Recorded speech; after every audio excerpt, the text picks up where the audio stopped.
जो हमारी करेंसी से लेकर पुलिस और सेना के आत्मबल की पहचान है, उस अशोक स्तंभ की चर्चा एक बार फिर से हो रही है। दरअसल बिहार के औरंगाबाद जिले के अमौना गांव में भारत के राष्ट्रीय चिन्ह अशोक स्तंभ को लगाया गया।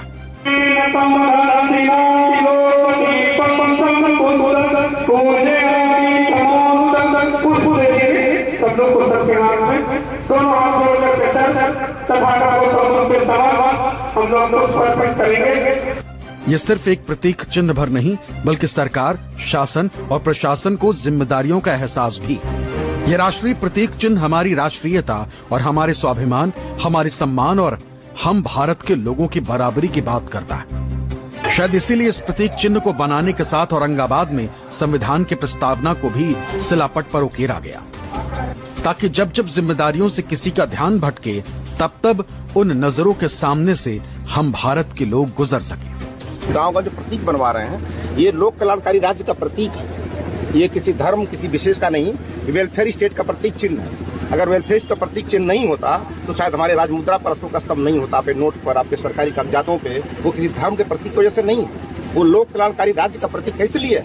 वही एक ऐसा प्रतीक है जो सारे लोगों के हित की बात सोचता है। जीव जंतु, हिंदू, मुसलमान, सिख, ईसाई, सारे लोगों का कल्याण कैसे होगा, इसके लिए वो लोक कल्याणकारी राज्य का प्रतीक है, वेलफेयर स्टेट का प्रतीक है। सम्राट अशोक क्लब की तरफ से बिहार के कई इलाकों में अशोक स्तंभ का स्टैच्यू लगाया जा चुका है और ये सिलसिला आगे भी लगातार बढ़ रहा है। भारत में जो एक तरह से भारत की खोई हुई प्रतिष्ठा है, उसको पुनर्स्थापित करने की यह अभियान है। जो लोगों में एक तरह से पाखंड का दौर चल रहा है, हम इस अशोक स्तंभ के माध्यम से जो भारत का इतिहास रहा है उसको फिर ऊपर लाने का काम कर रहे हैं। आम आवाम को बताने का काम कर रहे हैं कि आप जानो क्यों भारत को सोने की चिड़िया कहा जाता था। उसी को सिर्फ लोगों को जनाने के लिए हम अशोक स्तंभ को प्रतीक के रूप में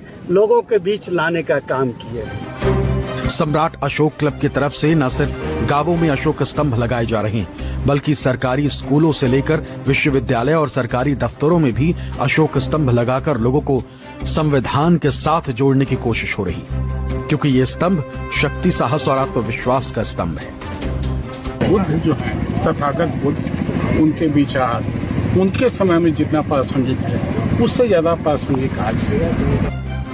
वैसे सम्राट अशोक क्लब की तरफ से अशोक स्तंभ के साथ संविधान की प्रस्तावना भी शिलपटों में उकेरी जा रही है, ताकि लोगों को संविधान के मूल्यों को भी बताया जा सके। फिलहाल सम्राट अशोक क्लब ने औरंगाबाद में अशोक स्तंभ के साथ बुद्ध प्रतिमा का भी अनावरण किया है। इस मौके पर पटना म्यूजियम के अपर निदेशक अशोक कुमार सिन्हा, राजकीय आयुर्वेद कॉलेज पटना के उपाधीक्षक डॉक्टर अरुण कुमार शांतनु समेत कई लोग मौजूद रहे।